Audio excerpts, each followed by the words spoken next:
The system offers lies constantly. Lie, it lies. But now the lies are not working as much.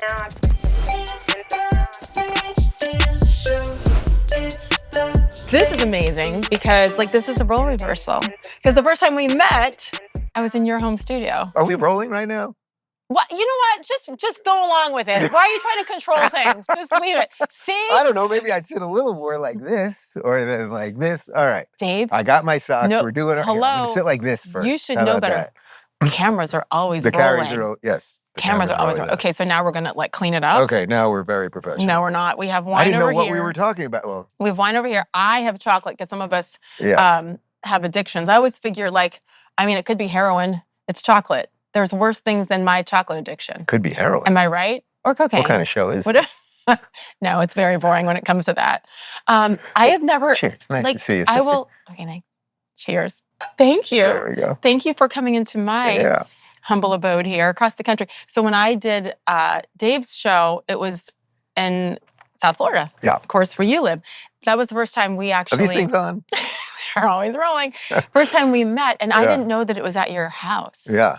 Which is amazing because your days are so structured, which I love about you. And when I grow up, I want to be, even though I'm older than you, with your early mornings and your workouts, and then you clean up, and then you just go into the studio. I walk through I have to jump over some toys. There's some toys and ball pit and a bunch of stuff for the kids. I have to jump over that, and if I can make it over that and the fence that we have to keep them away from the stairs, and if I can do all of that without tripping or breaking my neck, then I can do a show. Oh, it's an obstacle course. It's a 50-50. You've been there. It's a 50-50 operation. There's a lot of stuff. And you saw a picture last night. My younger son, Luke, last night was climbing up the stroller the wrong way. It fell over. He's got 6 stitches. He's going to be okay. He already got plastic surgery at not even 2 years old. I mean, that's very LA, and we live in Miami. I was going to say, you brought LA with you, but Miami's kind of becoming the exact same thing. But no BBLs, please, for little Luke. Okay?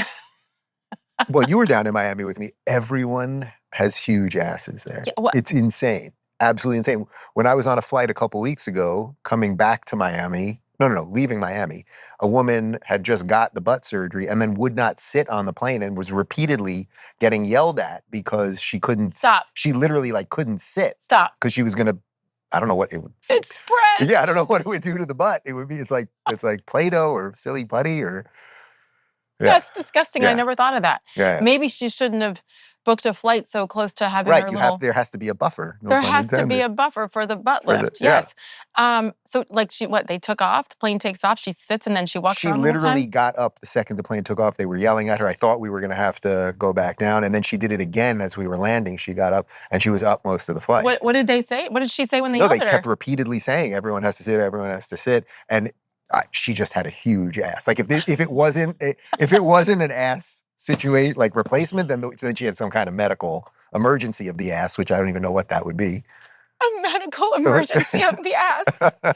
We've been going for 2 minutes, where are we? And it went south, and you've only had one sip of your wine. Okay, that's amazing. It is true. Southern California, South Florida. Yeah. Because a lot of you people came from here. You mean you people. And went there. You Californians came from here, where we are in California, and went to South Florida. Although that was like that in some ways well before.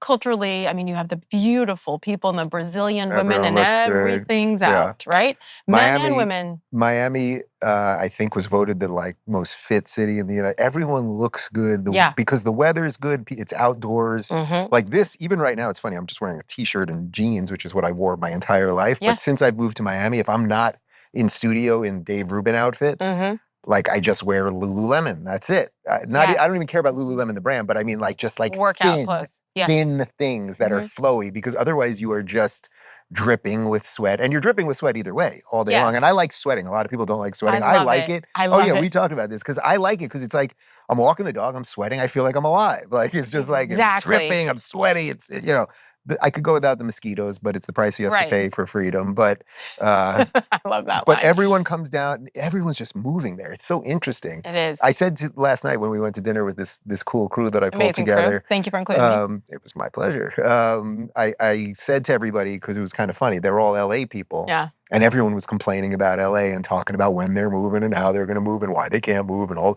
And I was like, guys, I haven't been here for 2 years. I forgot what this conversation is like because that's all I used to have with these people. Yeah. We would do it at my house, but it was the same thing. Who's going to leave? And then someone would move. Then we'd invite a new person to sit at the table and then someone else would move. But here we are, Los Angeles. I mean, a lot of people do talk about it and we understand why. Like, it's kind of obvious. But then it is hard for people to pull the trigger. We were with Adam Carolla last night, and he has been talking about it publicly for years, a very long time. Before I moved. And now his twins have graduated from high school, and now he's building a house elsewhere. Yeah, he's following through. He really means it. What was at the end of the day, like, what was the final straw for you to leave here? I mean, the last straw was quite literally, I was audited by the state of California 3 days after the recall. So Larry Elder, who was also at dinner with us last night, I opened for him a couple times when he was campaigning against Newsom. And I was very public about why Newsom was terrible and lockdowns and all that stuff. And then the recall obviously did not go the way we wanted. If I'm not mistaken, the recall was on September 11th, 2021. And on September 14th, I was audited by the state. And they wanted 3 years of my personal Amazon purchases. What? Like, it's a lot of gel. That's it. There's a lot of hair gel. And my books are all fine. So, like, my girls sent stuff over, and that was that. It was dealt with quickly. But I was like, now, I wanted out already, and but I gave it everything I had. That was my thinking was, like, by May of that year, I was already like, I'm done. But then there was this momentum with the recall, and I was like, I love Larry. Let me, like, fight as hard as I can. I fought as hard as I could. It didn't work, got audited, and I put my house for sale literally that day. I didn't even ask my team or anything. Like, I was just like, I'm moving, we'll figure it out. And I said to David, like, we're going. And he, we had a beautiful house that we had just moved into. We only been there a year. Like, I thought it was in Encino, like up in the hills. It was really, really beautiful. Like, new construction. I thought we were going to live there the rest of our lives. Like, and I would love to move that house to Miami if possible. The builder, actually, we became friends, and he's trying to build houses in Miami now because he's got 3 houses here, new construction, that are gorgeous. Like, I could take you to them and you'd be like, these are the most beautiful houses I've ever seen. And he can't sell them because nobody wants to move here anymore. Wow. Yeah. So, but everybody's going to South Florida, and so and we were talking about this last night. Yes, there's no state income tax, and there's a million financial benefits to it. But that's not. And at the same time, and especially in Miami and certain pockets that are very desirable places to live. Yeah. What was the comparison that you gave, like a $4 million home? Oh, a $4 million home here. Yeah, in LA. And by the way, $4 million is a lot of money. Yes. And all. So, but a $4 million home here is probably like a $9 or $10 million home there. Truly. Miami. Like, people don't realize how out of whack it's got. But when everybody wants to leave one place and everyone wants to come to one other place, like, that's what's going to happen. So it's funny because people will be like, oh, there's traffic in Miami now, and there never used to be traffic, or the house prices are going up, or whatever. Yeah. It's like, these are good problems. They're good problems because they're problems of success, and they will be solved if you have competent governance. And they'll look at, they're doing so many infrastructure projects in Miami right now. I mean, you drove me from my house. I'm his best Uber driver ever. Thank you. You are an amazing 5 stars, by the way. You know what's hilarious? I don't even know if I told you this. You drove me from my place up to Fort Lauderdale or Palm Beach or something. Oh, Palm Beach. And I was just going to a little dinner, and then I got there and I said to everybody, oh, Sage Steele just dropped me off. And everyone was like, Saint, why didn't you come to dinner? Why didn't you come to dinner? And I guess I should have just called you. I wouldn't have fit in. I don't know. No. I looked like a slacker. Maybe I actually had cleaned up that day for you. I don't know. But I think it was Sage Steele-ish. It was Palm Beach. Like, I haven't been around, and I'm in Fort Lauderdale almost full time. Soon to be kind of your neighbor. And, I mean, this is dressy for Fort Lauderdale, right? And that's the way I want it, right? Yeah. But Palm Beach, there's a little bit, not intimidation, but it's like, oh, Palm Beach. You know what I mean? Oh, yeah. I don't live in Palm Beach, but it's a whole other thing over there. Yeah. It's like, because the money is like a different level of money, or it's older money something like that. Where in Miami now, it's like you're getting all of these people that are coming from New York and Cali mostly. They obviously have some level of wealth, and they're coming, but they're also, like, you can see all of them are kind of going through their own awakenings, right? Like the year of craziness that you went through, that you lived through a certain wake up, and that I've been through for a long time, and so many people have been through. They're all going through their own version of that because of what happened with COVID or what's gone on with all the crazy woke stuff or anything else.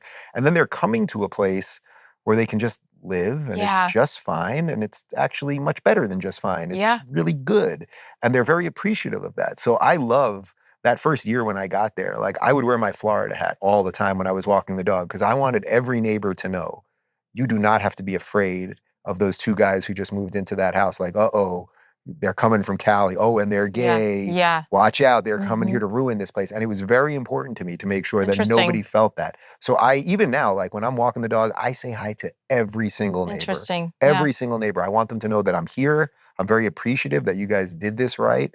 Like Florida Man was a joke, right? Like Florida Man rips baby out of gator's mouth while smoking meth, but like Florida Man did something right, and I think we really owe that person something, because if I was still here now, I would be out of my mind. There's no way. There's once you see it, right? What do they say? You can't unsee it. Can't unsee it. And when they come for you like they did, my fears. Now it's kind of like, no, Florida kind of sucks. Don't come, because it's enough. Yeah. Enough already. Right now, I will say I bought my condo in 2020. Yeah.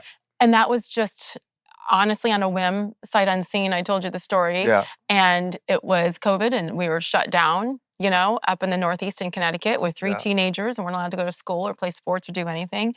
I had just gotten divorced. Like, it was a very difficult time all at once. And then some work drama kind of began then, and took a few years to resolve. Work drama? A little bit. Took a few years to get resolved. But I did it just because I needed sunshine. I needed somewhere warm. And I was like, the Northeast just broke me in those ways with the gray skies.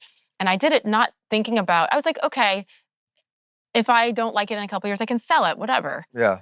Not ever thinking I'd be full-time there. But then now I can't unsee some of the things that I've seen. Well, it's just so obvious. Northeast. Like, it's funny because you mentioned coming to my studio before, and literally when I saw you in there, you were facing away for the moment. And the second you turned around and looked at me, I was like, I know her. Like, I know you. Like, I feel like even now, like, I just feel like we've always known each other or something. And that, you have that with certain people. Like, it's just a thing. It's very rare and something. And I don't know what that really is. Like, did we know each other in another life? In another life. I do believe in that, but So, well, maybe that's something, or there's something about our journeys that were similar or something like that. But I mention that because when I've seen you down there, and then we walked around to one of the nice areas and whatever, and you were just like, this is so amazing. I want to be part of this. And those are the types of people that should be there. Like, be part of something. I learned by being in Cali for that last 2 years that it is worth fighting for something when you're fighting against the machine, right? Like, when you're fighting something that's bad and unjust, it is worth fighting against that, of course. Right. I did it. It didn't work out here, and I felt it just became intractable. I really like fighting for something that I'm fighting for there. And that, for me now, feels much better.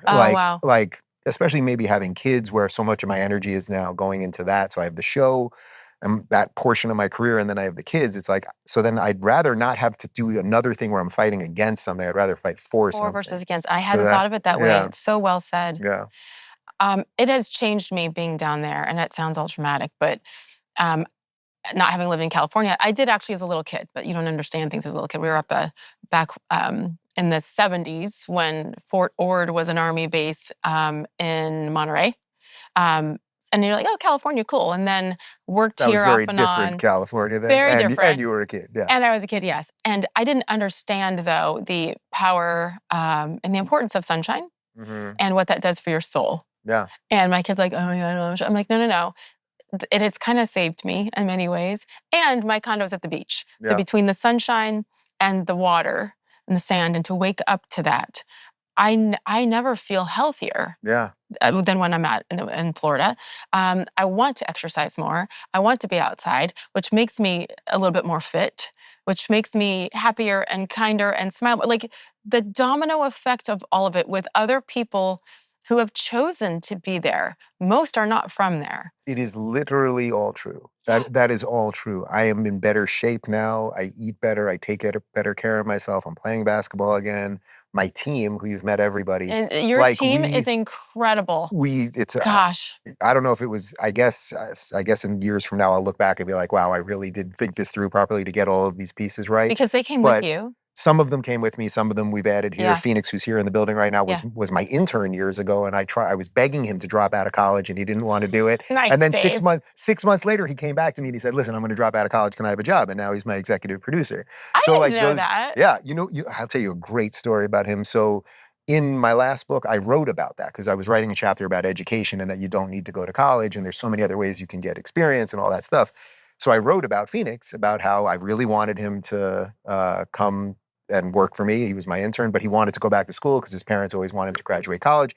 And then I wrote the book and sent it off.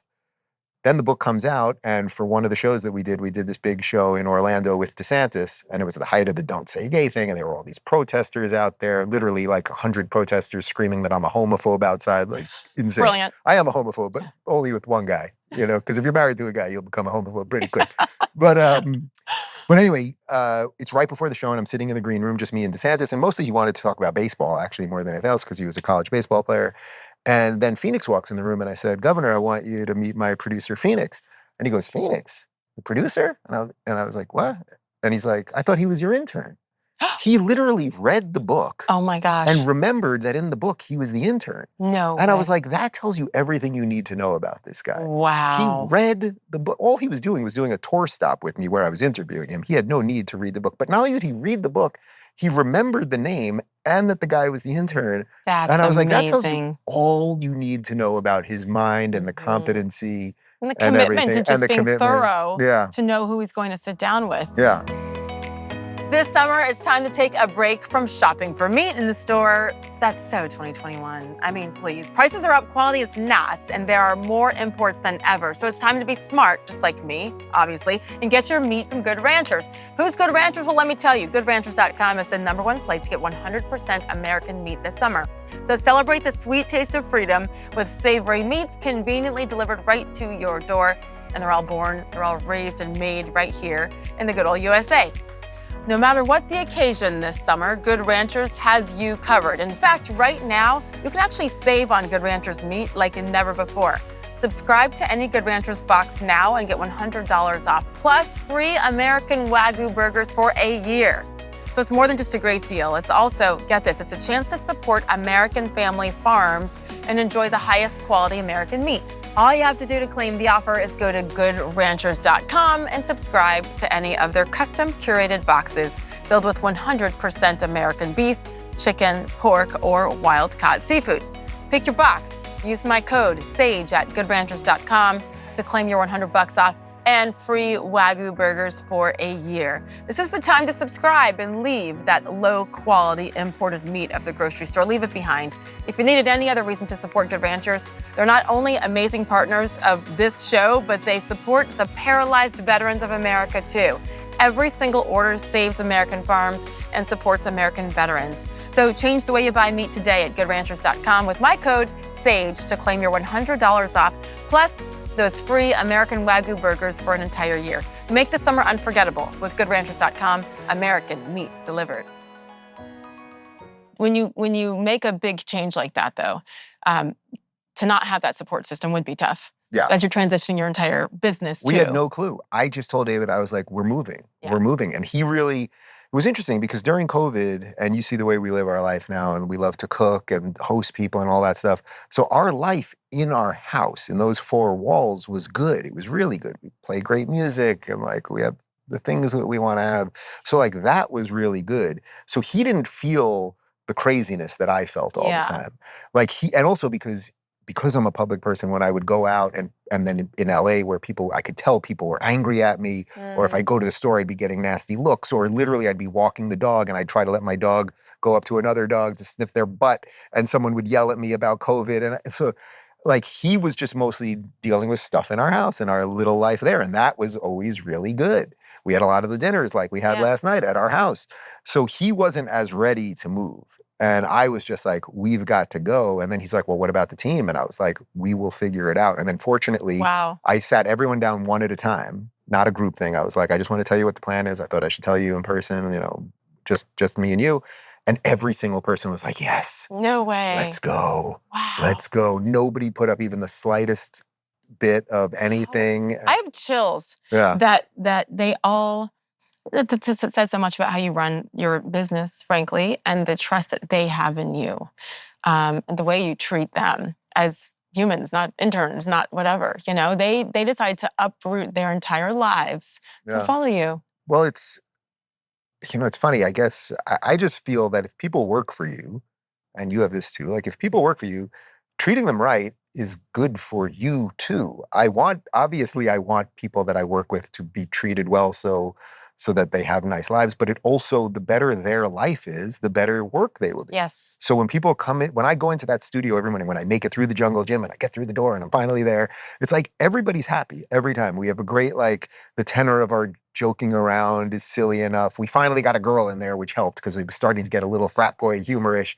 So now my chief of staff ID, who's amazing, like that's kind of like even things out a little bit, which we definitely needed because it was veering towards like all 19-year-old humor, and I'm 48, so I didn't even understand some of the humor. But like, if you treat people well, if you pay them right, if you take care of them, if you welcome them into your home, all of those things, then they will be happier. Absolutely. And the happier they are, they will do more good work for you. So I fully view it as like, it's not altruism in that sense. I'm doing it also because it benefits me, and that's great. Yes. And by the way, the more that I'm benefited by it, the bigger the business will grow, and that will also be good for them. So domino effect it truly becomes like a win-win situation. I honestly, I've said almost exactly that verbatim to some bosses of mine.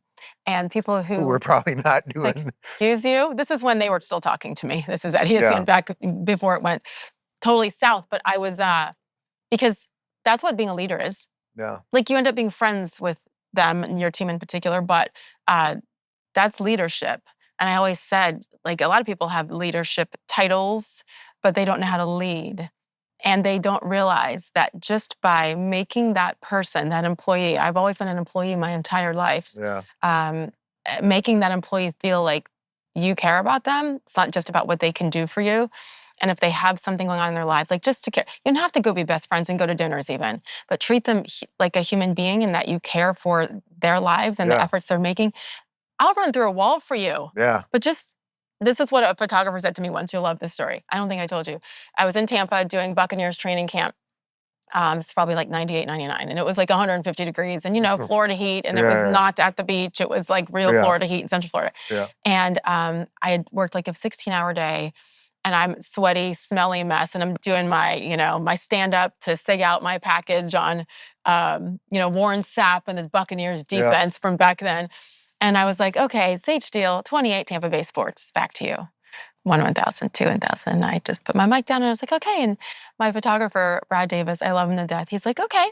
He's like, that was good. So let's do it again. And this time, pretend like you give a shit. Wow. And I was like, but I do. And he was kidding, because I was always positive and I so cared.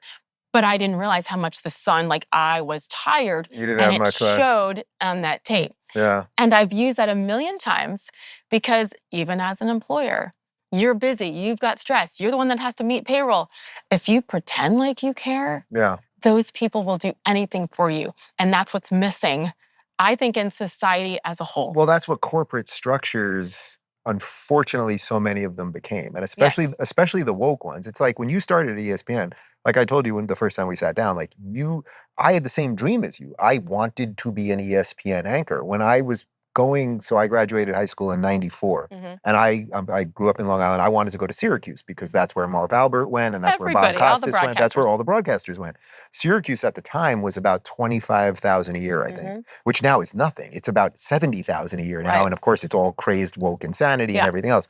But my dad basically said, hey, if you're going to go to a private school, you're going to pay for it. But if you go to a state school, and New York had pretty good state schools, if you go to a state school, we'll pay for it, because it's like $8,000 a year, something like that. So it was a very easy decision for me. I was like, all right, I guess I'm not going to go to Syracuse. I ended up going to SUNY Binghamton, which is only 45 minutes away from Syracuse, actually, but didn't have any sports program, didn't have a broadcast program. I was just like, that's where I'll go, and I don't know, I guess wasn't even thinking about that, really. I was just like, I'll just go, and we'll see what happens with life or something like that. But I wanted to be a sports anchor, and you became a sports anchor, and then you got stuck in the machine. And by me somehow ending up a comic, because I didn't become a broadcaster, I ended up outside of the machine because there wasn't when I started doing stand-up, like that's when the sitcoms were all disappearing because it was when reality TV came around. So in the old days, it was like, oh, do stand-up. Eventually you get on the Tonight Show, get your 5 minutes, then you get the sitcom, and then you never have to go back to the clubs, and now you're a millionaire, and blah, everybody loves you, and whatever. When I started doing that, like all of that stuff ended. So then I needed to get some way out of it because all of the guys that should have been out of the clubs, they didn't have sitcoms. No sitcoms exist. You know, it was like there was nothing left. Like it wasn't Cosby Show and Seinfeld. They were all done. And I was just like, what else can I do? How am I going to make this happen? And this guy that I knew was like, do you want to do a podcast? And I didn't even know what a podcast was. And he was like, it's on. This is probably like 2000. What year did the iPhone come out? It was like a year or two after that. So maybe 2005, 6? Something around there. Yeah, 8 maybe, yeah. And I was like, yes, let's do a podcast. And I had no idea what it was. I didn't know how to download it or even how to listen to it. And we would sit in a room and just have a microphone and talk about some stuff. And then some people started listening and then things kept going. But anyway, I mentioned all that because you went through the system and then ended up outside the system. Yeah. I went outside the system, even though I wanted to be in the system. And here we are literally in the same thing now. Same system. Yeah. Yes, a different system that I wouldn't even call a system. It's not a system. Yeah. We're in, I would say, world. We're in like the expanse now or something like that. But you're a pro at this world. I was one of the, I guess I was one of the OGs. I was like a pioneer. You were. Expanse, something like that. Yes, which is amazing because I remember when the word podcast came up and I was like, what? Yeah. And why would anyone want to listen to me? And in hindsight, I wouldn't have been allowed to do it anyway when I was working at ESPN. But there's a lot to this world. There's so much to this world. And then anybody can have a podcast, right? Yep, okay. Anybody, but not everybody can have a successful one and do what you've done. Okay, so I want to actually get back to that. But two things. First of all, those socks look amazing on you. Oh, thank you. Well, you've got quite the collection here. At some point, and I just love that you chose, which camera? Yeah. I just love that you chose, it's like Cookie Monster, but green. It's like Grouch from Sesame Street, kind of. It's got Grouch in it. This also has a little bit of my social media guy, Brock, who you met. He one day wore Shrek Crocs to the studio. And I am a benevolent leader, but I was like, that you cannot do again. Wait, do you know have I told you my one rule about dress code at the studio? No. I'm very like, do whatever you want. It's hot in Florida. Yeah. My one thing is you cannot wear shorts. Oh, that to me, that would be like the one thing that would take our level of professionalism. It's like the PGA Tour. Like, go have fun, but don't wear shorts. Don't wear shorts. And I don't want to see white legs. You know what I mean? I just don't want to see white. How pasty are your legs right now? You live in Florida. That's not terrible. I think that the hair is helping. I don't know. It seems particularly pasty at the moment, but I just love that you approve of my sock obsession. I do. What happens if we put our feet together here? Well, my feet are probably bigger. That's pretty good. And this might be by the same company, and I have weird embellishments on mine as well. So thank you, number one. Yes, number thank two, you. And thank you for providing socks because I was freaking out when I got on the plane. I was like, oh my God, I think I only have white socks. Did you think I would require socks, but then like not provide them for you? I don't know what I thought. I just didn't want to let You're you down. She's really weird with the sock thing. I better come prepared. Yeah. Actually, you were afraid that I was giving you like recycled socks. That's when else I don't know. They're some of the all socks. New, Dave. Well, some of them seemed like they were still tethered together, and a couple of them seemed a little because loose. Somebody opened them and then was like, never mind. All right. So number one, thank you. Yeah. Number two, I think Luke and Justin would love those socks in particular. Oh, they love this kind of stuff. Yes. Of course. Yeah. Okay. We need to hear more about the boys. They are something else. Like, it is weird. Along with having plastic surgery yesterday. Yes, Luke had a little plastic surgery. It's actually his second plastic surgery. He had fallen. One other time he fell on the basketball court and he whacked basically the same area under the chin on an outdoor light. He had 2 stitches. So this is 6. This is 6. Fine. Okay. They're both we're almost quite 2, good. Right? They're almost 2. Justin will be 2 next month. Luke will be 2 months to the day after that.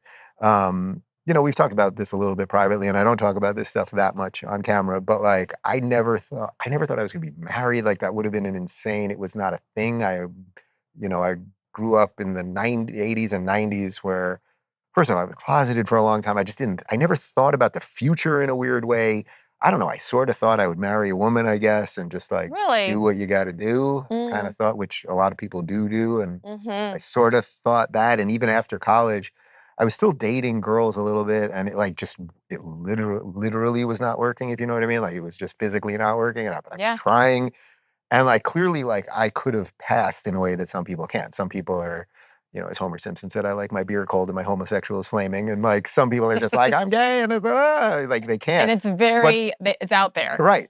But actually there are way more gay people that are just normal people, and you don't really know that they are, and they don't, and it's just like I don't think about it anymore, which is also, that's also like the twistedness of how woke has like ruined almost everything, is that being gay or bi or lesbian or whatever, two-spirited, whatever the hell any of these stupid things are, it's not an identity. It could be like a piece of who you are, but it's just a little piece of it. Right. But once you make that like the driver in your whole life, you're gonna end up pretty miserable or crazy, which I think does explain a lot of that stuff.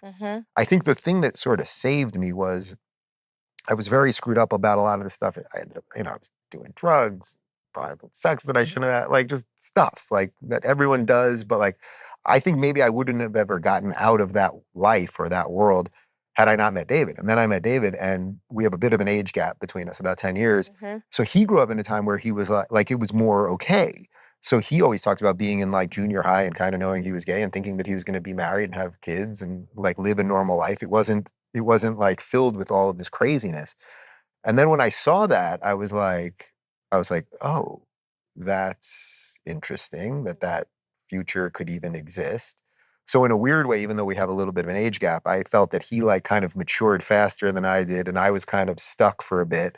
But now it got us kind of like lined up the right way. And even with kids, like, you know, it's very complex if you have no girls involved. Like to make a child, it is complex, and like, you know, and it's expensive and all of that stuff.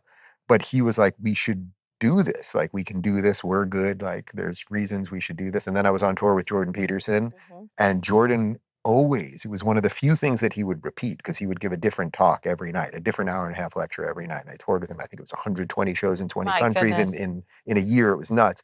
But one of the few lines that he would repeat all the time, and it was as if he was talking to me, because I'm always sitting behind the stage, I would open for him, and then 5,000 people that way, and I always felt like I had the best seat in the thing, because the spotlight's just on him. I'm the only one that can be right. Like, it was just so cool. And he would always say that for almost everybody, and he would say not everybody, but for almost everybody that is a human being on planet Earth, if you want to live a fully actualized life, you have to have children. It is so fundamental to your evolution and changing who you are, and building what he would describe as Jacob's ladder, and that sort of thing that's between this world and heaven and all that. So on one hand, I had my husband saying, let's have kids. And then I had, I would say, the most important thinker in modern times, who I'm on tour with, saying, you should have kids. And I remember sitting there one day backstage. I wish I could remember what city we were in. But I remember sitting there thinking, if I can't get over this now, like the fear of having kids, or that I'm not going to be able to do whatever I want all the time, or whatever, like if I can't do that, then if I can't, while I'm on tour with this guy, while I'm with someone who's incredible, then there really is something wrong with me. Yeah. And then I just sort of, it just like flipped, and then suddenly it was okay. But anyway, to answer your question about the kids, like, it's nuts. It's wonderful and crazy and like amazing, and then exhausting beyond imagination. I don't have to tell you, you have 3 kids. Yeah. But you just do it, and then you can't remember your, like, I don't even know what would be the point of me doing this. I mean, this, like being whatever I am professionally without them. What would be the point of all of this then? I don't even know anymore, which is crazy, because I didn't have them for most of the time. Yeah, but do you ever just shake your head at the fact that, like, what if it hadn't been David who opened your mind to thinking about it? Yeah. And then the opportunity with Jordan. I mean, you still would have been super successful and been making a difference in many ways. But how have they changed you specifically? Well, about maybe a month or so after Luke was born, one night, he was like coughing a little bit at night, and then suddenly it seemed like maybe he was like missing a breath or something. And then we looked at him, and he looked a little white, and his eyes were a little kind of hazy, and we were like, what's going on here? And we just bolted in the car, and we're going to the pediatric hospital or whatever, which isn't too far from us. And the second we got in the car, what just popped into my head, not what I was thinking, but what popped into my head was, God, you could take me. Literally take me now. Now, I just met this kid, right? He's a month on planet Earth. Just met him, right? All we've done is change some diapers and cry a little bit and do some bottles. And the fact that I'm in a car driving there thinking, take me now. If that's what we got to do, like, that's what you got to do.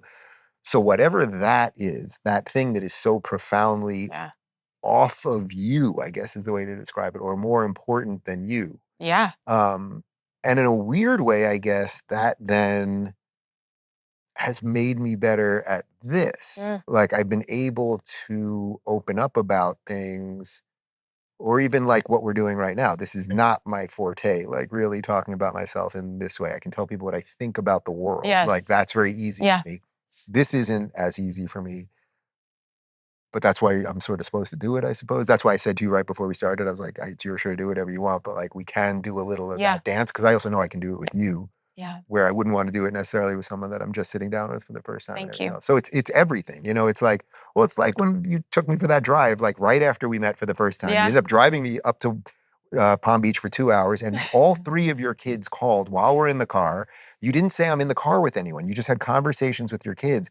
And it was so obvious that you are an incredible mother, and that they love you and respect you, and like that you're cheering for them and they're cheering for you. It was like you were asking your son about some art, and then he was asking you like, what are you doing tonight? And it was like friendship, but better than that, because it's not, because you're not their friend, you're their mom. But it was so obviously two-way. And I love seeing that. Like, I love seeing, I think if I've learned anything in all of this, I love seeing people that are doing what they're supposed to be doing. Yes. Whether it's being a mom, or being an incredible broadcaster, or being an amazing basketball player, or whatever. Like, if you're doing what you're supposed to be doing, even if I don't care about what you're doing, right? Like, it has nothing to do with me or my interests. I just love people who are great at what they. If I meet a great, like, we're working with a great graphics artist right now who's redesigning some of our Rubin Report stuff. And cool. I got on the video call with this guy, and I was just like, I love this guy. He loves what he is doing. Yes. It's so cool. Yes. And that you can create that in this world. Like, how much better does it get than that?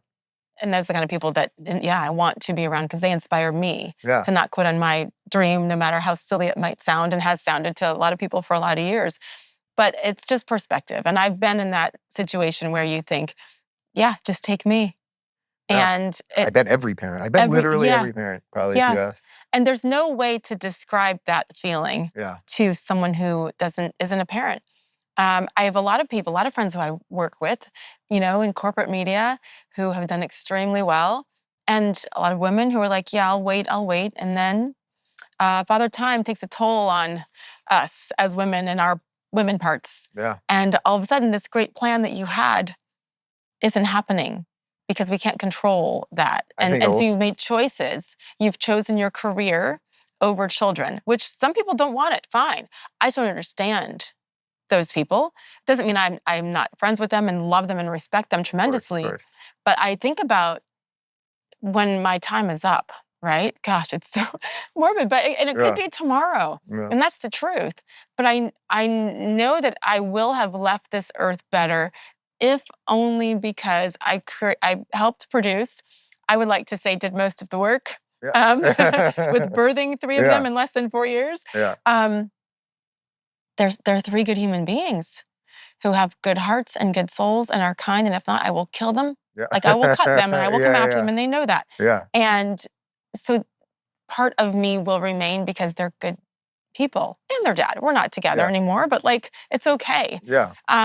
And that's why I'd be okay going today. My faith has me ready to go today. We just started this friendship. Where are you going? I know. Where are you going? Listen, you're not getting rid of me soon if I have anything to say about it. But like, it's just very humbling. Yeah. It is. And also as a parent, like, and as you and David are finding out, I mean, you can do everything the right way and have it all set up and lined up, and the meals are good. And then what happens? They fall at the playground and they split it. And then what do you do? Like, it's just not about you anymore. And then when shit blows up at work, or someone's attacking you online, and then, oh my God, guess what? You go out of your little office and back in the war zone of the playroom, and they don't care. They just want you. And I witnessed them wanting you. As soon as you got off the air, as soon as we got done, you're like, want to come in? I'm like, really? Because I'm like, I want to see these babies. And they love your hair. They love your hair. I mean, what's not to love? I mean, come on. They're like, what's that? Yeah, they had not seen that sort of thing. There's a lot more gel in here. It's a little tough to get. There's a lot of gel in here. Yeah. It keeps it tame. Without the gel, you would not be friends with me. Yeah, you'd be like, listen, love you, get out. That's way too much. You talked about the process and as a surrogate and being expensive. And then the timing of yours, because they're basically twins, but they're 2 months apart. Yeah. So I should back up. I mean, was that a scary process to begin, especially based on the cost and no guarantees? Like, what is that about? I have a very weird thing where once I start doing something, I don't think about it that much, sort of. Like, once we made the decision to do it, also David was much more involved in like literally like talking to the doctors and the planning process and everything else. I was checking in and just being like, are things moving forward? And obviously I'm going to go to the office and take care of business and all that kind of stuff. We could talk about that if you want. I think I told you, I was literally going to the office to, deposit sperm. Yes. So you know what that is. Yes. And I'm opening up the door to its lockdowns were just starting. So it was like that week and it was very weird in LA. It was very weird everywhere. But like things were getting like real weird. The doctor was like, you better get here to do this because we don't know if we're going to reopen for a while. So we're like running across the hill to get to the doctor in Beverly Hills to do this thing. And I get to I literally get to the clinic, the IVF clinic or whatever it's called. And Don Jr. called me as I was getting out of the car to ask me just what I thought about like the craziness of lockdowns. And I'm on the phone with Don Jr. walking to the sperm clinic. And then who's standing outside? Dennis Rodman on a skateboard outside of the sperm clinic. And I was like, I am never going to forget this moment. I don't know what he was doing there. I don't know if he was depositing. I don't know if he was visiting. I don't know if he knew where he was. But like, I was like, I'm on the phone with the president's son, Dennis Rodman on a skateboard, standing outside the sperm clinic. 5 minutes from now, I'm going to be whacking off in a cup. Like, I cannot. And it all worked out. That was the point. Oh my gosh. Yeah. And all worked. Okay, that visual. Like, did you say? And this one is like the biggest basketball fan ever. I didn't say anything to him. We were in such, I wanted to. I looked at David and I was like, that's David Rodman. That's Dennis Rodman. And he was like, we don't have time for that because he was like, they were like, you better get in here and do this quick. Like, we got to close down. Stop with your sports obsession and go in there and take care of business. Yeah. That's Don Jr. No, did you tell him, hey, dude, you got to go? I think I said, I'm going into the sperm clinic. Dennis Rodman's here. I don't know if he listened to that. It's going crazy. Like, what are you talking about? He's like, what the hell is going on with Rubin out in LA? There could be thousands of Dennis Rodmans running around. I don't know what he was doing. I cannot swear that he had anything to do with the sperm clinic. Right. Listen, that is scary. As long as they're good rebounders, I was saying, they'll be good rebounders. Won't be able to shoot. No shot. That's fine. Yeah. Maybe a few extra piercings than I have. It's fine. A lot of piercings. A lot. Yeah. Okay. See, now I'm going to have to put up a visual to remind everybody how many. Okay. How long was it from that day where you? It took a couple of years because our first surrogate had 2 miscarriages. They don't really let surrogates have miscarriages. Then because of COVID, things got very complex because, you'll find this really interesting actually. The surrogate pool is usually conservative-leaning women. They believe, whether it's same opposite sex couples, whatever you call it, heterosexual couples or same-sex couples, they believe that it is so important to bring children into this world that that's what they want to do. Not everyone. Every now and again, you'll find a surrogate that won't do it for a gay couple. And by the way, I wouldn't force them to do it. It's their right to make whatever decision they want. The reason I mention that is that it got very complex because of mandates, whatever the governing board is around IVF and all that, they mandated that they had to all get vaxxed. But these women were more conservative and they didn't want to get vaxxed. So suddenly there were very few surrogates. Wow. So that was weird. Then, of course, whether you wanted an egg donor to be vaxxed and all of that. Like, there was just like a million things. Wouldn't even have thought of that. There was a million things happening at once. But then from your sperm, so they just froze it.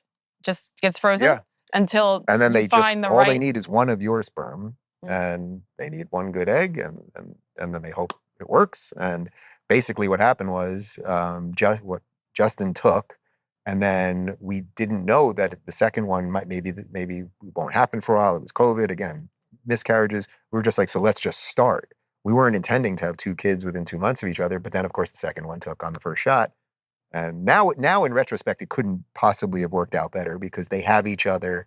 They're growing up together. They're getting to play with each other. We can now see them laughing together and joking together and throwing each other and all the craziness of that. And I think doing it in a somewhat condensed timeline for us, just for our life, will be good and everything else. So, do you think you're done? I'm done. It's David done. He would definitely have another. He would love to have a daughter. Really? You know, if you want us to rent one of your daughters or something, like that would be fine. And he'd be like, never mind. Yeah. Yeah, I think, I'm 48 now, because I always tell you about basketball. Like, I'm playing basketball with a lot of these guys who are somewhere in late 30s into early 60s. It's a great group of guys, like, and everyone's playing for the right reasons, and it's so much fun and competitive and just right. And in the last couple of weeks, as school ended in May, a couple of the guys who are in their 50s, so just a little bit older than me, are inviting, or even the ones that are basically my age, and some of them younger now that I think about it, because I'm 48, so I have friends that have children that are in their 20s. So these guys that are now bringing their kids for a couple of weeks, so now I'm playing against 20-year-olds. And I realize how cool it is that it's sort of like LeBron and his son now. Yeah. I'm getting to see these fathers. Well, that's annoying to me, but anyway. Right. And I've never even seen his son play, and I'm not, I guess he wasn't supposed to be drafted or whatever. But I get to see these dads play with their sons. And what that's made me realize, it's another thing, getting back to the fitness thing that we talked about, I want to be able to play with them when they're ready to play. So if they're 2 now, so let's say 16, they're like really playing, like, okay, that's 14 years from now. That means when I'm 62, I still need to be able to play. And I want to be able to play, when they're in their 20s too. So now I'm in my 70s. So I'm a little behind the ball on that. But that's partly why I started exercising more and changing my diet a little bit more and be able to do things, not just be there and lay there and be able to play video games with them, which I'm not good at video games anymore anyway, but like to be able to actually run around and, play catch. And so maybe. You're saying there's a chance. No, it's enough. It's enough. It's great. It's great. Well, that's a lot. And it's really cool to see. I'm probably in trouble from this now. I'm sorry. Yeah. I'm sorry. I'm going to give David your number. Or you're welcome, David, because I'm pulling it out now. Yeah. Now you guys can duke it out. His commitment is really beautiful. Yeah. To the boys, obviously, to you, and for you to be able to do your thing at the highest level. And I don't know, it sounds cliche, it's all about the partner and the teammate, but it really is. And I think it's difficult, though.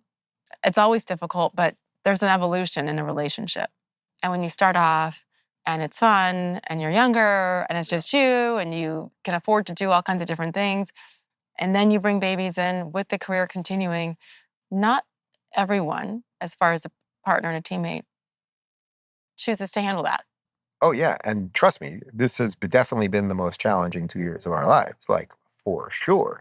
Just for exhaustion purposes alone, where, if the kids go to bed at 7:30, and if he was chasing them all day, especially now in the summer where it's hot and they want to be outside all day. So that means he's outside all day. So he's sweating all day, running around chasing them.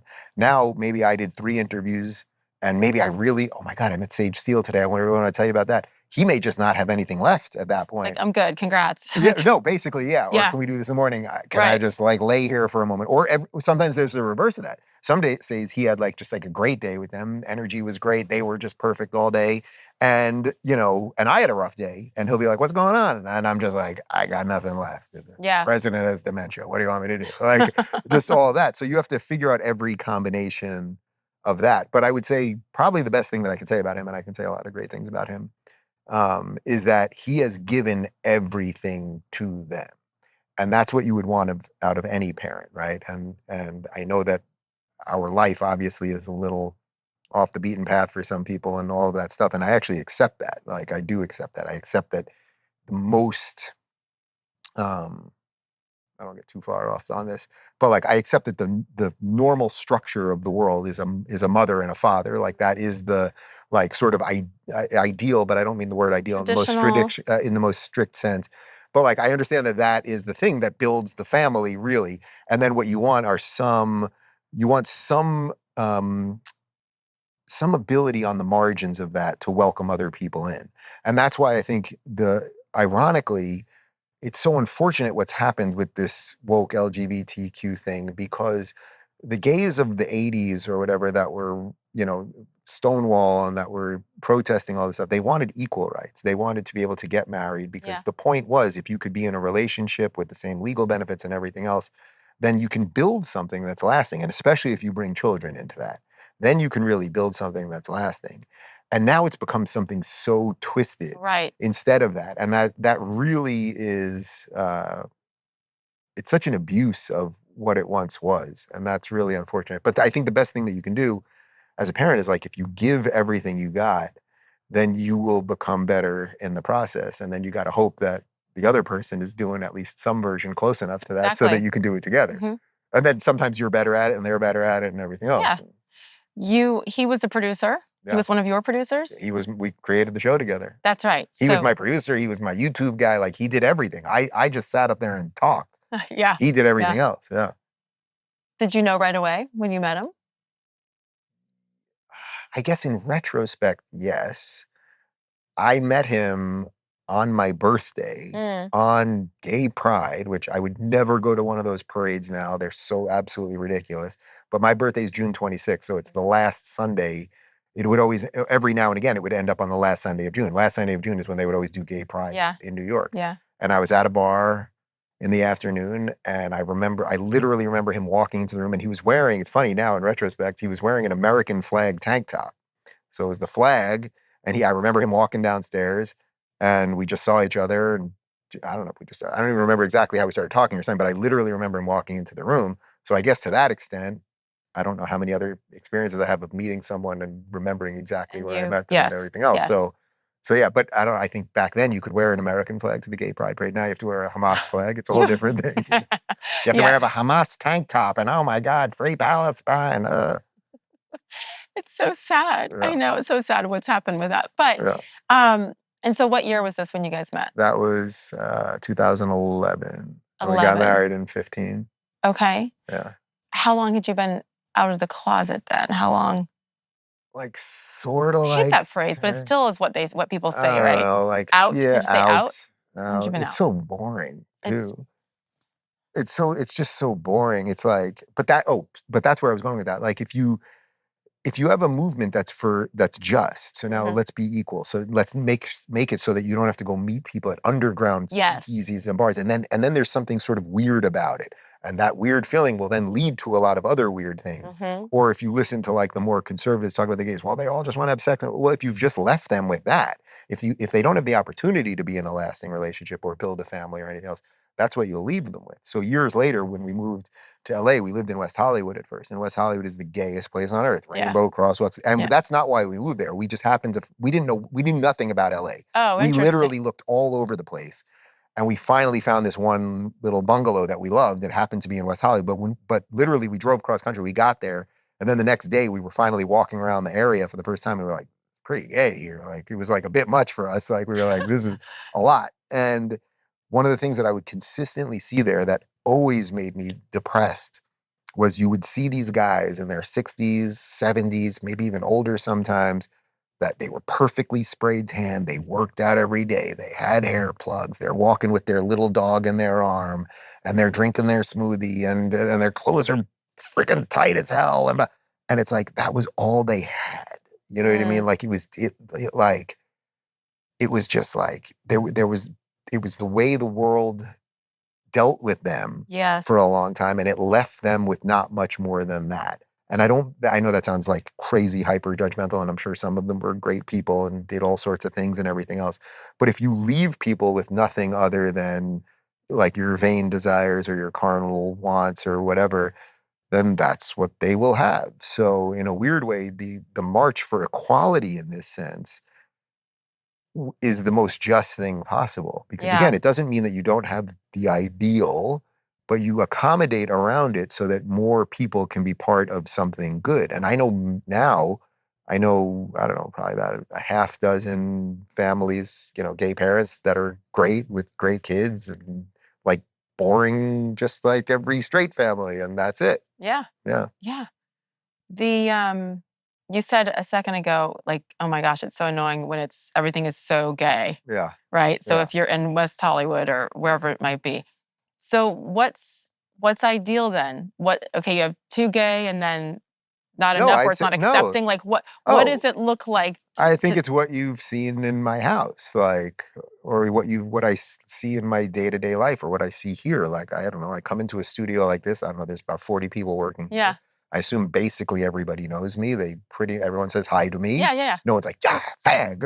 Like it's not, know, or like I don't think anyone was like hiding and didn't want to see anything to me, see me or say anything.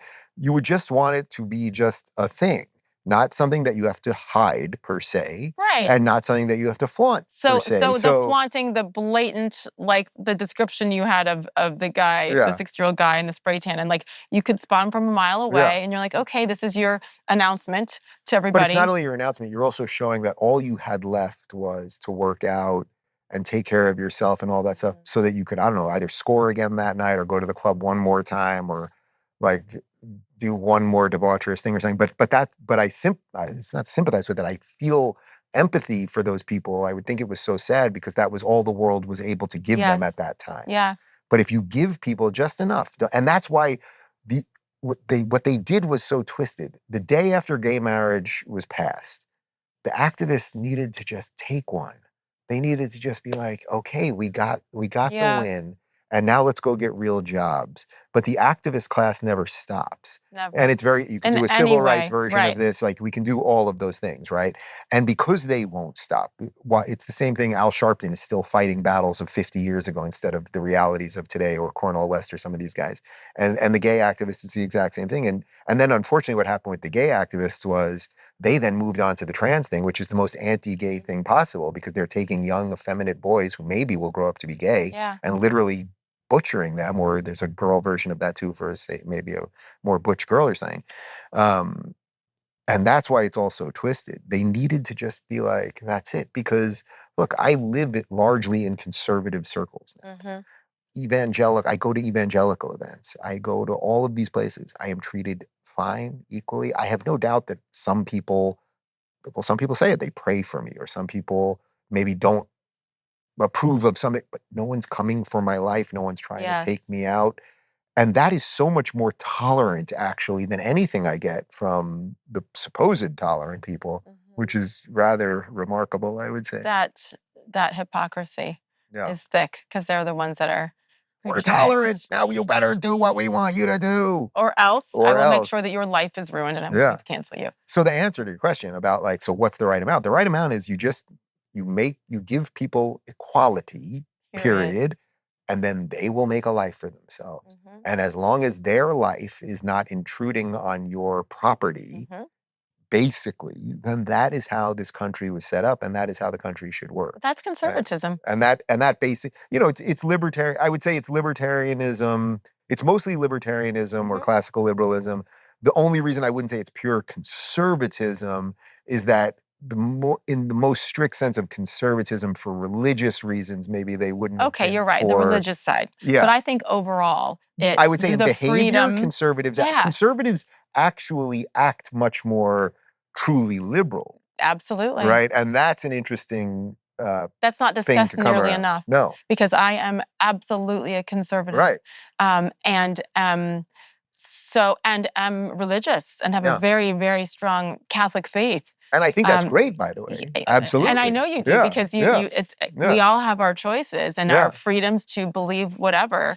And I could not be more grateful to know you and David now and your boys. And I don't care what you do, what you choose. Are you a good person? How do you treat me? Like when you first meet, do you make me feel, wanted to be there, welcome? It's just so simple. And that's why I laugh at how people have twisted it and made it seem like, anybody who's center right and further, like you're just evil. And I'm like, no, and that's so short-sighted, and that's maybe a conversation for another day.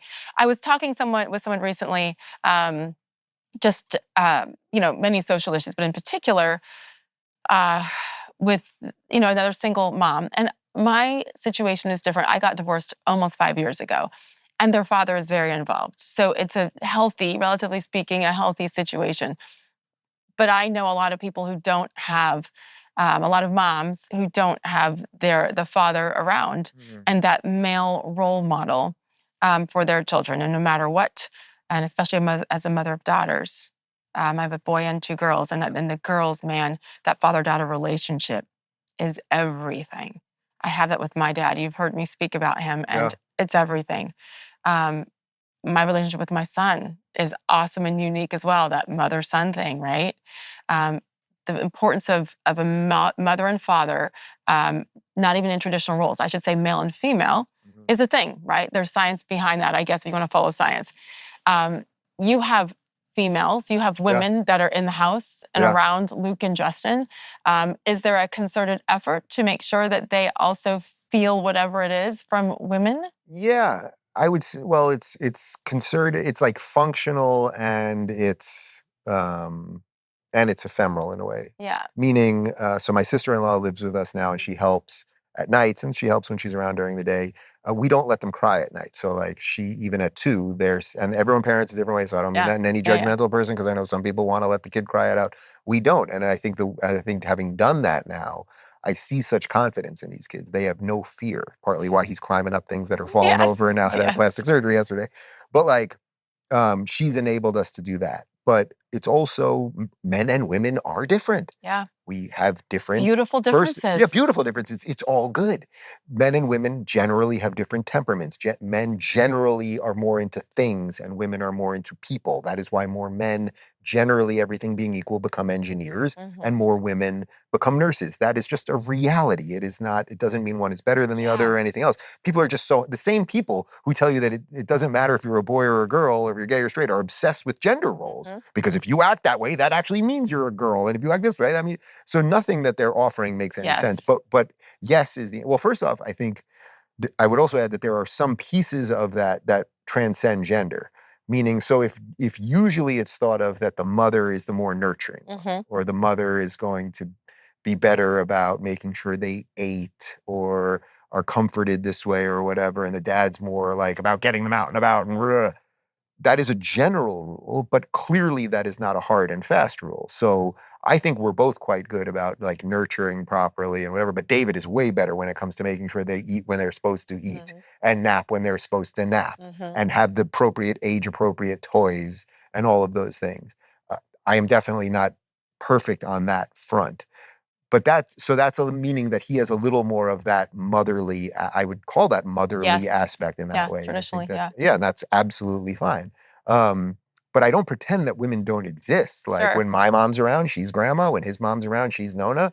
And they will grow up understanding that there are differences between men and women and all of those things. So figuring out how to exactly do that in a house of dudes, that's what we say, we got a house of dudes here. It's a lot of dudes. I guess it's a challenge to some extent. It hasn't fully presented itself yet because they're so young, where maybe, I don't know, if when the boys hit puberty or something, maybe it would be a little more complex related to some issues or something like that. Or not. But maybe not. Or not, But maybe not. We have a couple who are a gay couple, and they have 2 sons. One is, I think one's 14, one's 12, something like that.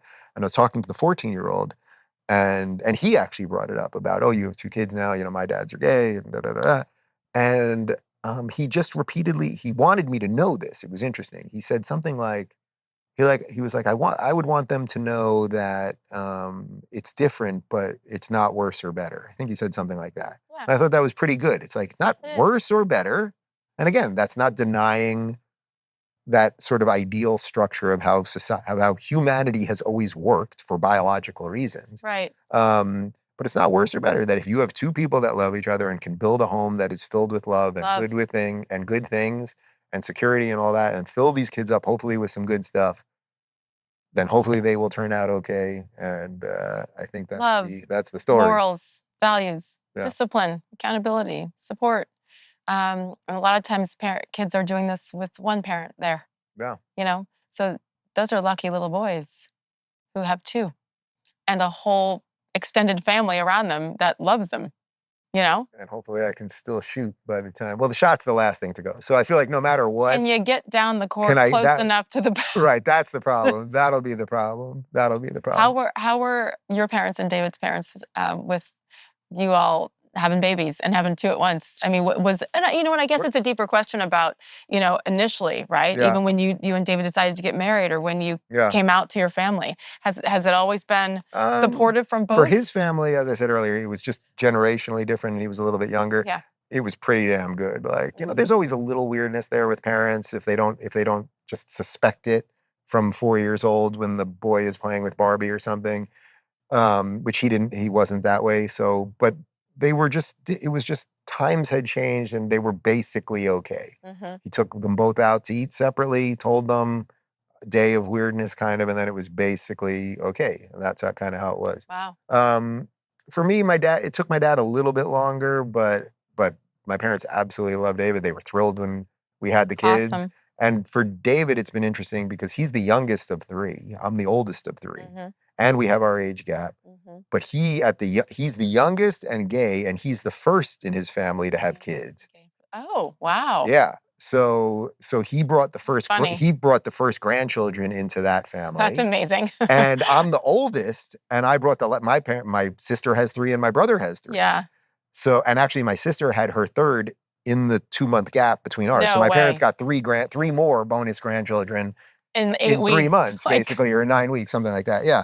So, you know how it is with grandparents, like they just want more kids. They just want more kids around. The more kids, it just means more life is around, and there's just more things to do and more things to visit and all that stuff. So that's like what kind of a dad is Dave Rubin?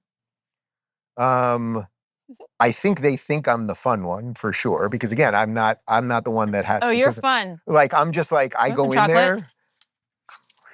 I've offered him 10 times because I want to bring people down with me. I even only had one sip of this. I know, it's so lame. Being good. I was at 5 a.m. I was at the gym. No, you weren't. Well, it's a little jet lag, so I was up at 5 and I was like, suck. I'm just going to the gym. Because I ate more than you last night at that meal and did not work out, and I'm continuing to eat and drink more. It's great. Sage. Great.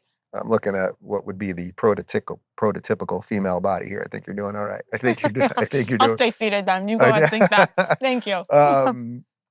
I think they think I'm the fun one because when I come in, especially during the day, so I'm in and out of the studio all day long, and I'll just come in and I just want to help however I can. So generally that means I'm going to come in and just grab them and throw them around for a while. And and sometimes it's a little more like I got to like do something. I got to change some diapers or something like that. But like I'm definitely like doing more of just like the silliness with them or that kind of stuff, or we don't do any TV or any of that really. We do we'll show them some animals every now and again, that kind of thing. But I think so far, I would say that Jordan, who's met the kids, and Justin's middle name is Jordan in honor of Jordan. Oh wow, that's cool. I would say that Jordan would be proud of the lessons that we listen to in terms of how to do this. We do let them. I think the best thing that we've done so far, you've been to our house, and there's a lot of trees everywhere. There's a lot of areas, stuff to do. We're very good about letting them do their thing. Not just leaving them outside and like praying, but just like having a kind of eye in the distance and just making sure that they can wander. We like letting them wander and you can get dirty. It's okay. And they can fall every now and again and it's okay. And, we have glass around the pool, so we're not throwing them in the pool, but like, but doing that sort of thing, just like allow them to like not be that helicopter thing. Cause I think that helicopter thing that became like 2 generations worth of young people has caused so much of what the problem. In many ways, it led to the wokeness because it led to this generation of like nervous, unsure, because their parents never let them fall or never let them climb up a tree or all of these other things. And then they wanted authority. Yes. They started craving it. And they don't know how to ask for it, but they want it. Yeah. And then when the government was like, we're locking you in your house and now you can stay in your room all day and be on your computer and play video games. It was like, they were like, okay, I'll do that. Because they didn't know how to like wander properly. So I think in that sense, we're good on like the adventure side. And also it's Florida where it's like just very outdoor all the time. And I think just having them out, they always want to be outside, side. I love that. They just want to be outside. Yeah. They also, my dream was always to be the family on the street with the open door policy.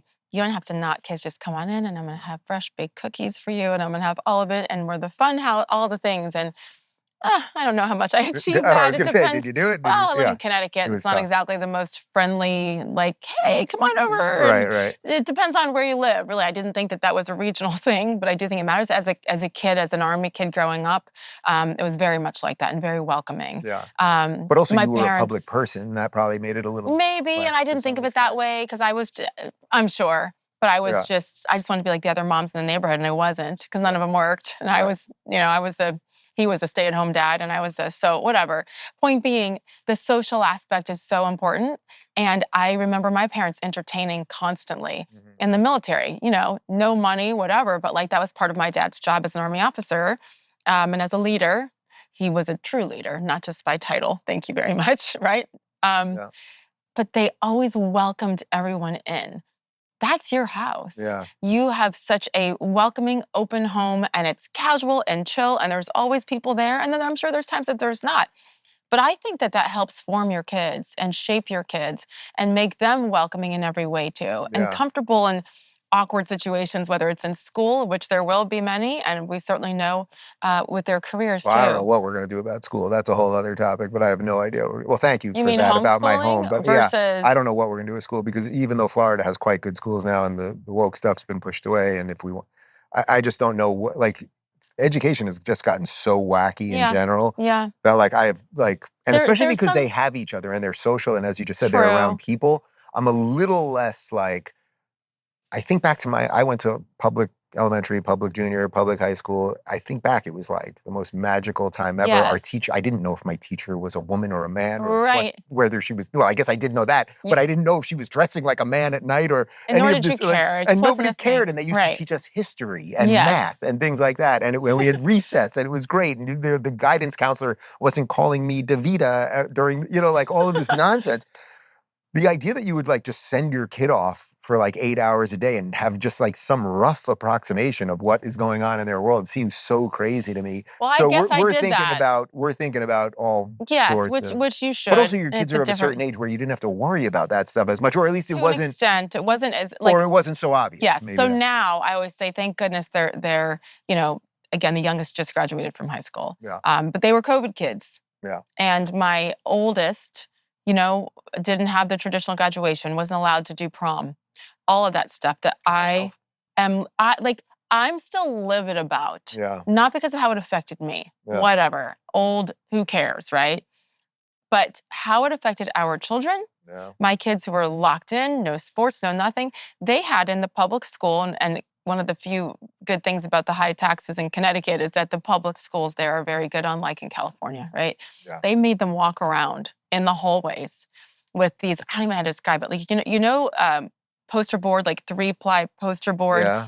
When you had to do a presentation in high school, and there's like 3 little, plastic, like clear plastic, so sick. To walk around in the hallways. There was handles on the side. And then to put it on their desks when they sat in the classroom behind a freaking little plastic board with the mask on. And you can't sit with your friends at lunch and all of the things. And my son was a runner, and they'd make him wear a mask to run the mile. He's a miler. He like, that's not even healthy. Yeah. So, and I will say this, and then I'll get off my soapbox because I'm going to need more. It's I'm so mad still at what they forced us to do. People say, well, you weren't forced. Well, you kind of are, for the most part. If you're choosing between an education for your kids or being able to pay bills by going to work, I'm sorry, they're pretty much forcing you.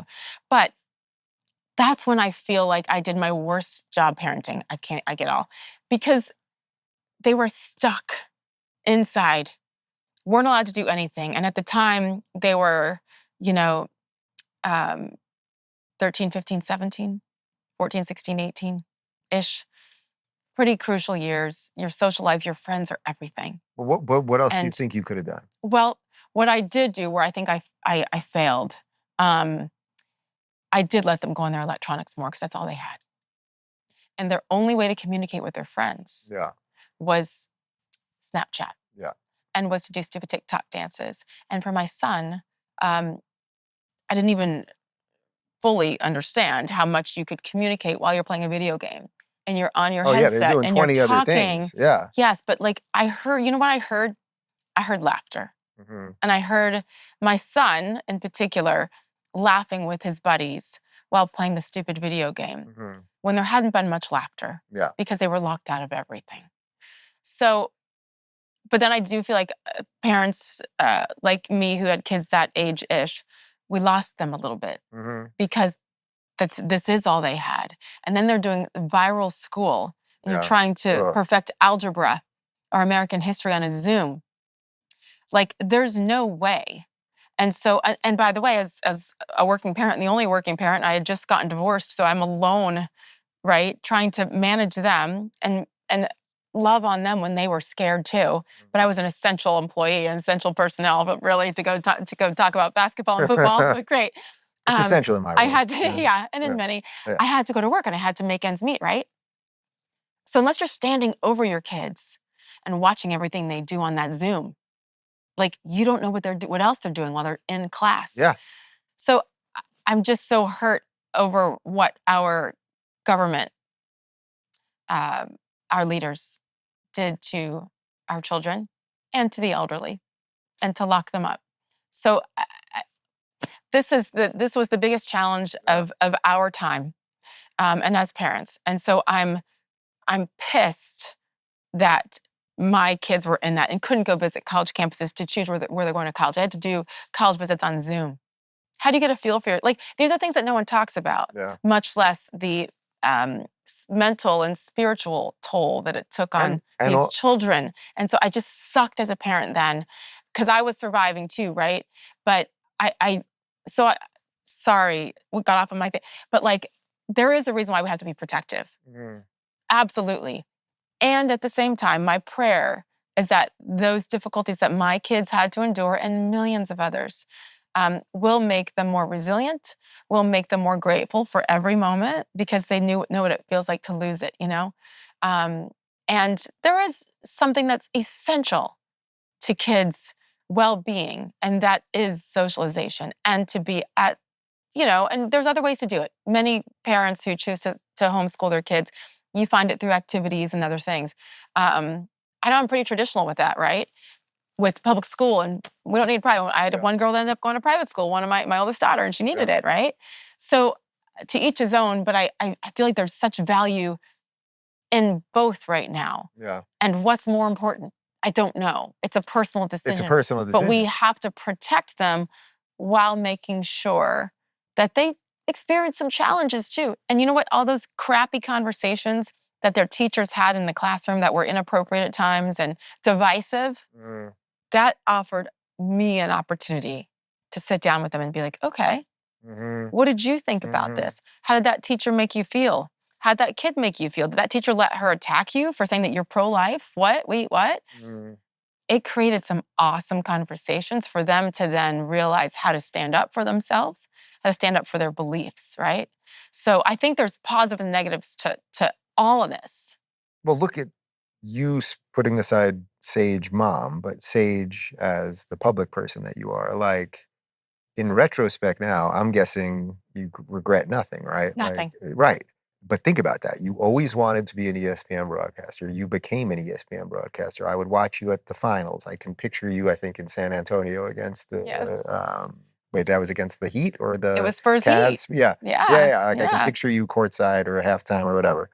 And you were and are an incredible broadcaster, clear. You're all the right things, which is so funny because ESPN has gone so the wrong way with all of these people. And we don't have to do that because people have heard us talk about it before. But think about it. So then this COVID insanity happens. You just described all of the struggle stuff related to being a mom. Then you go through all the professional stuff. And then here you are on the other side now saying you don't regret it because it's it made you knew what to fight for. Yeah. It's cost you money. It's cost you friends, no doubt, and all of that stuff, right? But that's what happens to anyone everyone goes through something, and only a certain set of people come out better on the other side. You're in that slim category. So it's not necessarily the thing you choose. It's just you were hit with it. We were all hit with COVID. Or you could even do the most simple version of it for everybody. Doesn't matter what profession you are, whether you're a parent or not. Everybody in the world got hit with COVID. Right. Some people came out better on the other side. Some people thought about, well, what really is going on here with the government? And what are my rights? And do I have autonomy over my body? Yeah. And I've been screaming about my body, my choice. And now I'm demanding that my neighbor gets injected with something. And it presented all the hypocrisies and the mirrors and everything. And what's been so interesting to me politically over the last year, and now we're really seeing it with this Biden cognitive thing, is that the system offers lies constantly. It lies about very fine people on both sides, and it lies about Brett Kavanaugh as a serial rapist, and Jussie Smollett was lynched, and Russia hoax, and COVID. But now the lies are not working as much. And we're really seeing it with Biden right now. Nobody's buying that he's okay. Right. And it was, well, we were together on debate night. And it was like, for Biden sitting there like that, me and you were sitting there like that, watching it together. And we were also watching it on a big screen where his head was bigger than both of our bodies. And that was a little jarring. Very uncomfortable. I apologize for that. We shouldn't have, but the pizza was good. The pizza was amazing. Yeah. The wine, the pizza, the people. Yes. But all of that about, it's why everything you just described, you know, I could feel the tears in your eyes start to bubble because it's real. It's real, but you came out better on the other side. As I said, clearly what you've done with your kids is amazing. And everyone that went through COVID went through something similar, not necessarily being fired from their TV job or having to leave their TV job or this or that or the other thing. But everyone went through some version of like, what the F is going on here? And I bet you it's very similar for you. I'd have to really like try to like number out everybody I know. I know a lot of people that came out worse, and I know a lot of people that come out better. I don't know which one is more. Yeah. But that's the challenge. Like life is going to throw weird things at you. But and our kids are watching. Yeah. And my kids watched, and there are things that they didn't like that I said and did. Especially when I started to stand up for myself, made them very uncomfortable. And you know the story. But okay, that's what it was for me and our experience, the four of us. It will be something else for you. Yeah. And for David and the boys. And they do watch everything. They watch now too, in a different way, of course, right? Yeah. But when they feel your smiles, they feel your stress, right? They see, and I think it's so important for them to witness the love, to witness the hugs, to witness. I remember my dad pinching my mom's ass. And I'd be like, whoa, right? It's so disgusting. But now, and then I'm like, God, I wish I could have that. Yeah. You know what I mean? Yeah. Just because, not what it was, but just because it's affection and love. And that's what kids need to see at a young age, so then they can have their bar just as high. I think it's almost like if they're basically around something that feels comfortable, like if they literally are, I don't like safe spaces, but if they're around something that feels safe, like if they know that when they're home, it's safe, it's not hysterical, they're not hearing screaming all the time and doors slamming and everything else. If they're around something that feels safe, then that builds within them. It's sort of what I was saying about the like letting them wander thing. And then like the more of that there is and the more they think things are okay, then the more they'll kind of expand their world a little bit. And that, again, like I'm very early on this adventure with them. So we'll see how far we can let them explore. Feel free, because I can assist with what not to do in many instances, Yes, and you've also offered assistance on the babysitting front. So yes, this is what happens when your kids are old enough and don't want to be around you. You go find other people's children. And I'm really cheap, as in I will pay you to let me come hang out with your little boys. As you know, I will make you the sickest smoked Wagyu ribeye you said that you have ever seen. I know, and then we did pizza that night. It was a long day. Because it was your birthday. Oh, it was my birthday. The night before, you had been like OD'd on Wagyu, which really sounds obnoxious. It was way too much Wagyu. Yeah. I didn't exactly know what we were going to talk about today. Yeah, me neither. But I think that with everything, and we've talked about this offline too, right? Like there's so much more to people than what they see, especially to a public figure, than what they see on TV and on .com, whatever it is. Like your brilliance, everyone I think knows that and has known that really forever. Even if they don't like it, they respect it. They respect how you got to where you are career-wise, but I mean just your thought processes and your opinions and your why behind a lot of things. But the personal side is everything. And I always say that, our experiences shape our opinions, right? And it certainly is like that with politics as well. But if people can just stop and look at like the human side of Dave Rubin, you were just with Howie Mandel, of Donald Trump, of Joe Biden.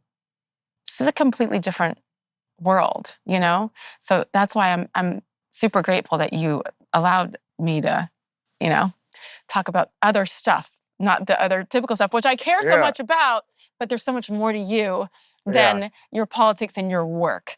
I will say this. Well, it's not that easy for me in some respects because that is what I am good at and what I do. But I knew I wanted you to do basically this, and I knew that you would. Like, that's kind of it. It's just what like makes I also started the morning on Piers Morgan fighting with some like social justice warrior. And I was like, okay, so I'll do that. Then I'll meet Howie Mandel and it'll be kind of zany. And then it was like, oh, and then I'll be with Sage and we can sit like this the whole time. Yes. Pretty sure my hip is no longer working. By the way, I'm going to have to. We need to stretch. I know. I got to fly tonight. And I'm like, oh, I'm going to need a wheelchair to get to my Southwest Airlines row 67. Oh, That's how I roll. Come on now. Sometimes. I will say this. I'm excited for Luke and Justin to learn about you and the choices that you made to get to the point where you get to be their dad. By the way, what's your name versus David's name? Dad and Daddy? He's Daddy, I'm Dad. And that stuck pretty quick, actually. Yeah, we were worried about that and we thought maybe it's too similar or they're going to get confused. But that just kind of, my dad was Dad. David was okay with Daddy, and we just and so that worked. You know, a lot do Papa or the other one that I was more joking about it, but I could have accepted Pops because Pops that sounds like a grandpa. Well, Pops to me is the old guy that when they're playing at the basketball court, and they need one more. There's only 9 guys on the court, and there's some old guy sitting there. Pops, come on! That's gonna be you. And then he gets up, and he's creaky but he gets out, and he can still shoot. And I thought I could be Pops. That's so you. They'll change it up in a couple of years. I still got a finger roll. Watch this. Yes, just watch me. Yeah. Back in the day, let me tell you what I used to do. But it's gonna be really cool for them to hear your whole story and how you made a change, decided to change. It would have been easier for you to just stay, okay, you called yourself a classic liberal, It would have been easier for you to stay in California. I wanted to be in Connecticut because that's where ESPN was. You didn't. No, you didn't. Well, that's where headquarters were. Yeah, oh, yeah, so I'm fully aware. I could have been at WWE headquarters. That would have worked too. Which is also in Stamford, Connecticut. Yes. But I just think back about who you were. Yeah. And then the massive change that you made in so many ways. And by the way, I wrote down, I haven't looked at this once, and I need my reading glasses, you know that. We're both at that point now with the glasses, I can't even read it. I can't. Plus, I have terrible handwriting. I think it's the Wikipedia description. Oh, God. An American libertarian / conservative political commentator. That encompasses all of it, doesn't it? It's so meaningless. It's so fun. Exactly. Yeah. But people like to simplify it. And we all knew that, but I learned a lot about you today too. But I'm serious. When Luke and Justin get to learn about this and the decisions you made for love, for what you believe is right and wrong, and for them to take on tough topics, to go out there and be like, okay, I respect your opinion, and here's why you're wrong. In a classy way, fact-based. That's gonna be, I hope to be a fly on the wall to listen to them someday and be like, damn, look what Dad did. And look at how he did it. Don't ever lose that. Because it's bigger than just sticking up for America, which you are. But it's for those boys and their kids someday too. And now I need more of a drink. Why am I crying? Look, you did it. What? It's welling up in there. I wasn't trying to. I mean it. You did it. I mean it. You did it. It takes a lot. Listen, I toured with Jordan. He cried all the time. And I couldn't get the tears there, but you did it. I wasn't trying to, I promise you. It's so much bigger than what people do for a living. You know what I mean? So, you're the best. Well, now we can be on the adventure together, so that's pretty cool. Well, we're going to be neighbors. Yeah. Although I have to live in his casita because I can't afford the house next door to you. All right, we're working on it. Okay, we'll work on that. I love you. I love you. Thank you, Dave Rubin. Thank you. You can keep the socks. I don't want them back.